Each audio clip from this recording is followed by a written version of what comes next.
Hey, my friend, I just discovered this new book, The Brand Gap by Marty Neumeier.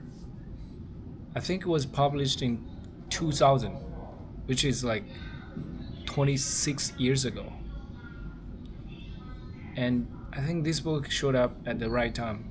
So I'm currently trying to build a brand as well, my personal brand. And this quote really encouraged me that this book is about how to build a good brand, right? And brand is not about the logo, about the motto, right? But how people actually, feel about your company or feel about this brand. It's a let me just find this quote. A brand is not a logo. A brand is not a corporate identity system. It's a person's gut feeling about a product, service, or company. Gut feeling. You get that word? Gut feeling. You don't have to describe it in words. It's a gut feeling. When you think of Apple, you have a gut feeling. And people might have, a little bit different gut feeling about the same company or same product, but they're gonna be very close, and that's when you actually have a brand.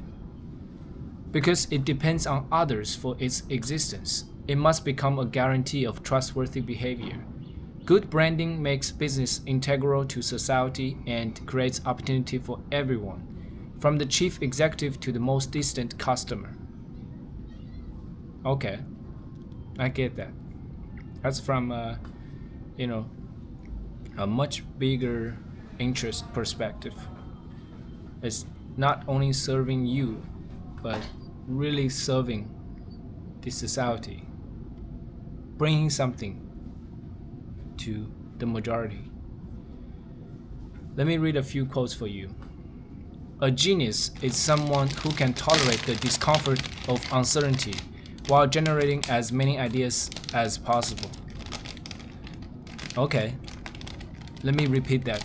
A genius is someone who can tolerate the discomfort of uncertainty while generating as many ideas as possible. I just habitually talk about videos. Yeah, my ideas all in my videos. And also in written format as well.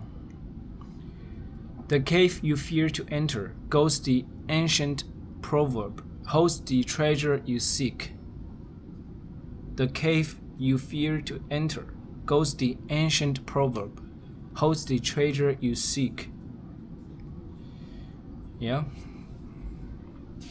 Even back in the command and control days of the production line, Henry Ford's decision to manufacture automobiles was driven by intuition rather than market research. If we had asked the public what they wanted, he explained, they would have said, faster horses. Ha ha ha! Whoa. That's a really awesome example. It explains good product don't come from customers' ideas.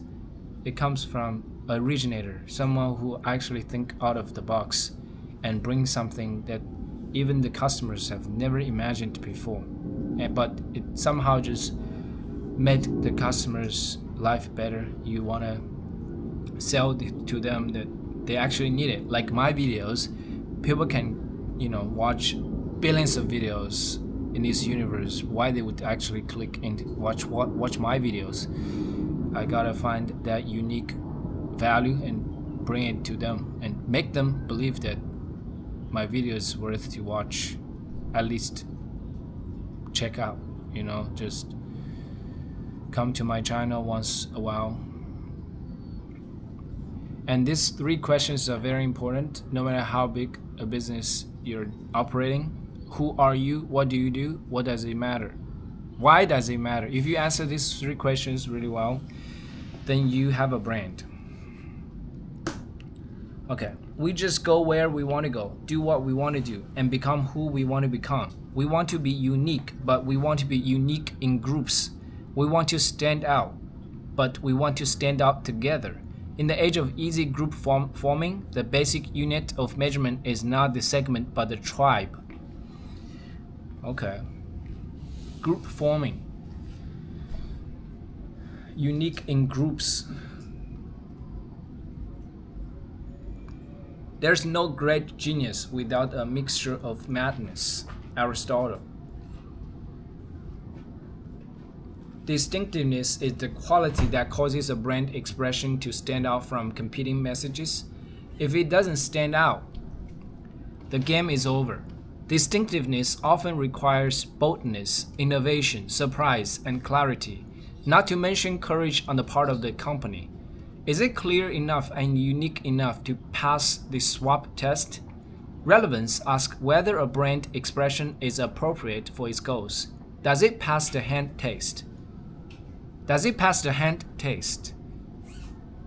Does it grow naturally from the DNA of the brand? These are good questions because it's possible to be attention-getting without being relevant, like a girly calendar issued by an auto parts company.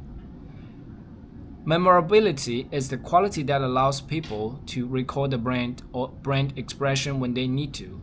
Testing for memorability is difficult because memory proves itself over time, but testing can often reveal the presence of its drivers such as emotion, surprise, distinctiveness, and relevance. Extendability measures how well a given brand expression will work across media, across cultural boundaries, and across message types. In other words, does it have legs? Can it be extended into a series if necessary? It's surprisingly easy to create an one-off, single-use piece of communication that paints you into a corner. Depth is the ability to communicate with audiences on a number of levels. People, even those in the same brand tribe, connect to ideas in different ways. Some are drawn to information, others to style, and still others to emotion. There are many levels of depth, and skilled communicators are able to create connections at most of them. Great ideas are not polite. They never say they're sorry. They don't try to fit in. On the contrary, they force the world around them to make changes in self-defense. Yeah. Okay. Let me read one more quote here. Creativity is the discipline you use when you don't know the answers, when you are traveling to parts unknown. On this type of journey, mistakes are actually steps. Every mistake brings you closer to the solution. All right. Amazing. Marty Neumeier, a US author. I think he's like the same age with my grandma, 1947. Yeah, 78 years old. Okay. Cool. He has his own website. Let me click in and take a look. What is it? Does he have a brand himself? My mission is you. All right, thanks for reading with me, man. I appreciate that. Keep reading, keep learning. Believe in yourself, believe in the process. 0.1 is greater than 0. Read a little bit every day. Educate yourself. That is the best investment with your time. All right. Peace.